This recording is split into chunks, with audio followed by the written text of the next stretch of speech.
All right, guys, welcome back. This is another lesson, solving compound and absolute value inequalities. I did provide two sections of this. First section, we're just going to talk about inequalities, see if we can't remind you, and then afterwards we're going to start talking about absolute value inequalities. We're going to put both of those things together. Okay, so if you want to go ahead and title it, and we're going to get started. Okay. So we went ahead, we solved the equations with absolute values. Now we're going to solve one-step inequalities and multi-step inequalities. This should be a review from Algebra 1. So this is just one of those lessons where I'm trying to bring back those memories just a little bit. So we're also going to talk about set builder notation. And I'll tell you what, let me give you an example right now of set builder notation. Okay, we're going to be writing answers like this. A little bit different than what you're probably used to. What this reads as the set of all numbers x, that's this part, such that the such that part is that vertical line, okay? Such that, and then the following, x is greater than 5. Okay? That's set builder notation. So I'm telling you, all my solutions are bigger than 5, but I wrote it using this format. Okay? So this reads the set of all numbers x such that x is greater than 5. Okay? That's what we're going to write our answers. It's called set builder notation. Okay, addition and subtraction property of equality, just like a normal property of equality. If I add the same value to both sides of the inequality, it maintains. It still holds true. Okay? Same thing with subtraction. Okay, if I subtract a value from each side of the inequality, it doesn't become untrue. Okay? And you can plug numbers in yourself to make sure that it does. But this is just stating that we can use the exact same methods of solving for equations with an equal sign. We can still use that for the inequality equations. Okay? So let's go ahead and get started. First one. 4y minus 3 less than 5y plus 2. And it says graph a solution set on the number line. Okay, so we're gonna write it like this. Okay, and then we're also gonna use a number line to show what this looks like. Okay? All right. So combined terms, treat this like an equal sign for right now, okay? So subtract 4y from both sides. So negative 3 less than y plus 2. Subtract 2 from both sides. We get negative 5 is less than y. Okay, there's our final answer. Now, I will say some people might say, Mr. McCullough, or maybe some of your future math teachers, they might want this written differently. They might want the variable first. But to be perfectly honest, they mean the exact same thing. I think it's a preference thing. I could be wrong with stating that, but sometimes they would rather have the variable first. Okay? So in set builder notation, here's how we write it. We want all y values such that y has to be greater than negative 5. So that's one way to write all your solutions down. Because remember, in inequality, you're going to have more than one answer for it. Now, number line approach. Okay, so here's negative 5. If you want to include the other negatives, it's probably good to fill out the number line as much as you can. So what we do to indicate this, we want y values that are bigger than negative 5. So that's what? Negative 4, negative 3, and so forth. So we're going in this direction. Now, can negative 5 be part of the solution? And the answer is no, okay? There's no equal to sign there. So what we do, okay, and I rate this above the number line because sometimes it's hard to see when you're on it physically. I'm going to use an open circle and an arrow to show what direction all my solutions are. So 1,000, which isn't on my number line, but we know this continues infinitely, 1,000 would satisfy this. Okay, 1,000,000 would satisfy this guy. The open circle, okay, that means that you can't use the value that's greater than, okay? If I'm allowed to use it, I would actually fill it in. Then it says, oh, -5 and anything bigger than that would work, okay? So that's the two differences there. All right, let's try another one. And I'm going to go ahead and erase this. Remember, you can always pause the video if you need to write stuff down. 6x minus 2 less than 5x plus 7. Okay, so here's my next one. And same principle. Okay, it's just a multi-step equation. I'm not going to have to worry too much about the inequality sign yet. Okay, so I'll take the 5x to the other side. So x minus 2 less than 7. Add 2 to both sides. X is less than 9 is my answer. Okay. Now, once again, set builder notation. All x values such that x is less than 9. Okay. On a number line, well, that's what they want us to ask here. So which one of those represents all my solutions for this guy? I think there's only one here. I think the answer is going to be A, right? Open circle, because I'm not allowed to include 9. There's no equal to sign. And it's all the values that are less than that. Now these answers, they actually show you writing it on the physical number line. I wrote mine above just because I think it's hard to see. Either way, all right? So multiplication, what happens? Well, we can still do the same thing, still same principles, but if we multiply by a negative number, that inequality doesn't hold anymore. It's not going to work, okay? So for instance, let's say -5, we'll use what they said. -5 is less than -3. That's a true statement. Now if I multiply both sides by -1, look what happens. 6 is less than 3. Is that, I can't talk. Is that still a true statement? No. So anytime you multiply by negative, to keep the inequality a true statement, you're gonna have to flip the sign, okay? That's the important part here. Now division, same thing. If I divide by a negative to both sides, I have to flip the symbol to keep the inequality true, okay? And I think, if down the road you forget this rule, you can come up with your own little equation, multiply by negative and see, do I have to switch the sign? Oh yeah, I can see just from this. Okay, so this isn't a bad rule to check for yourself. So let's go ahead and use it. Here's the first one. We'll start simple. Okay, so we got 12 greater than or equal to -3/10 p. Okay.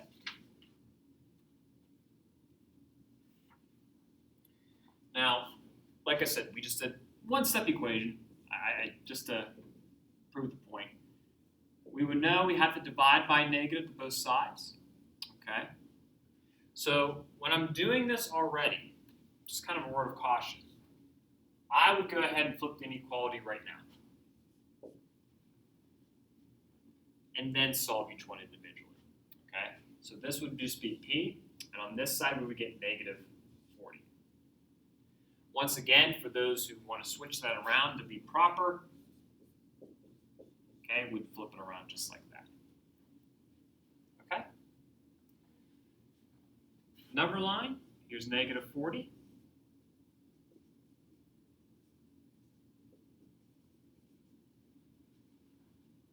You tell me, what should I put on there?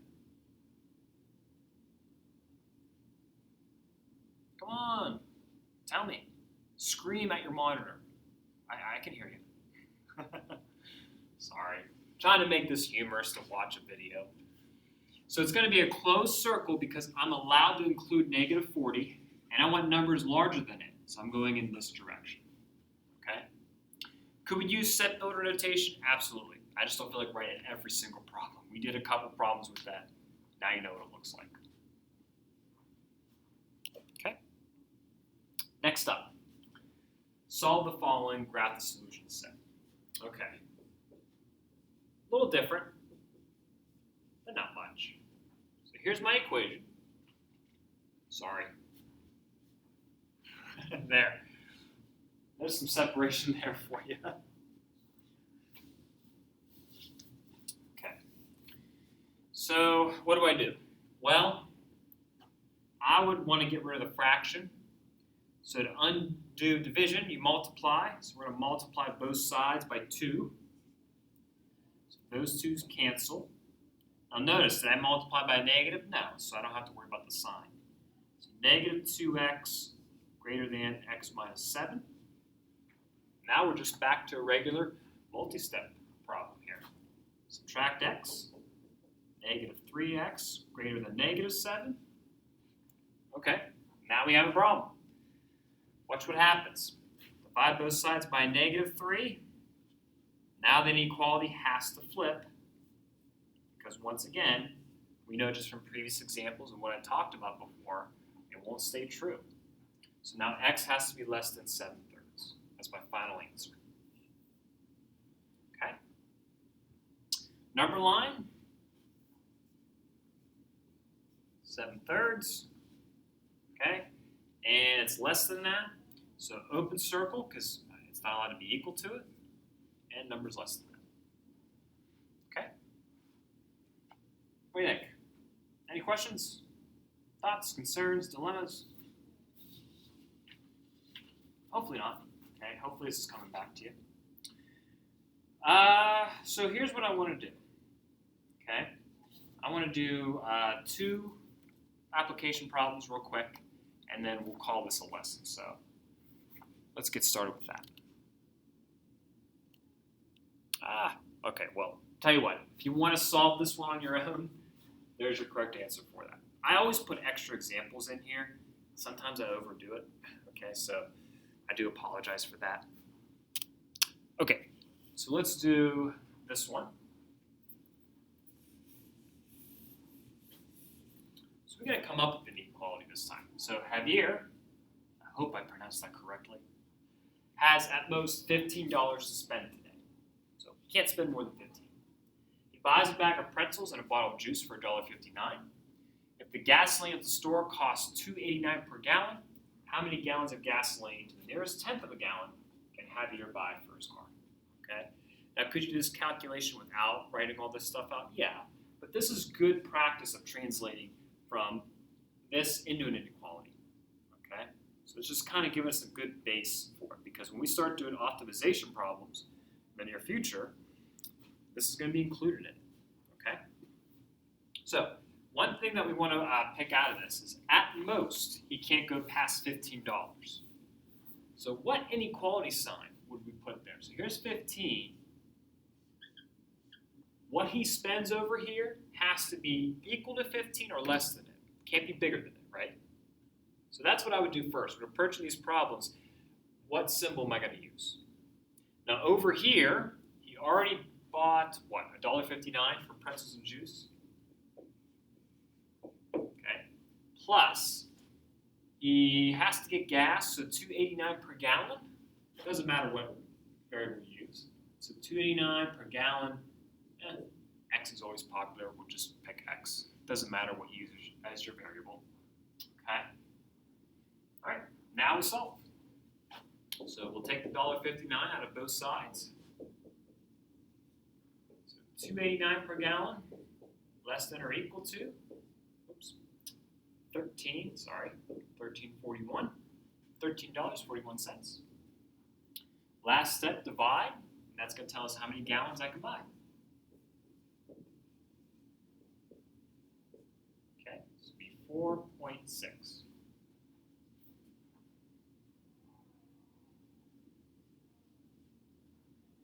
Okay. And we can put gallons here.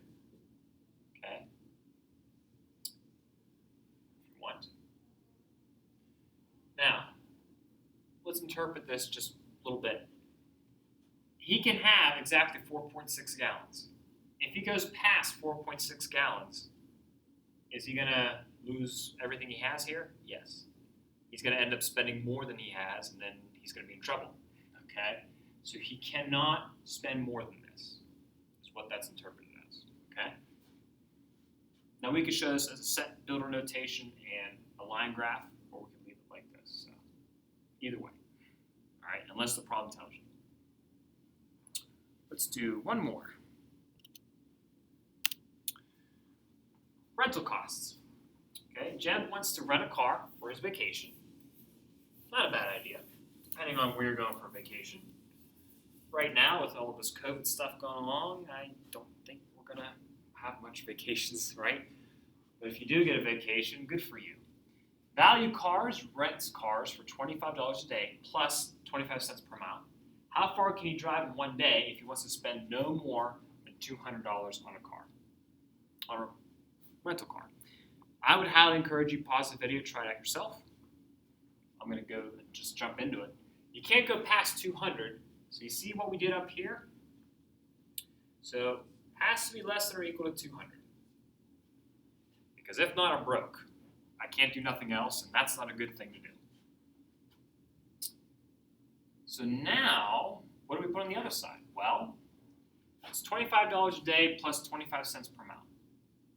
Now, they already tell you he's driving just for one day. So that's just 25 bucks right there. Okay? 25 cents per mile, I don't know how many miles I'm going. So it'll be 0.25 times x. We solve.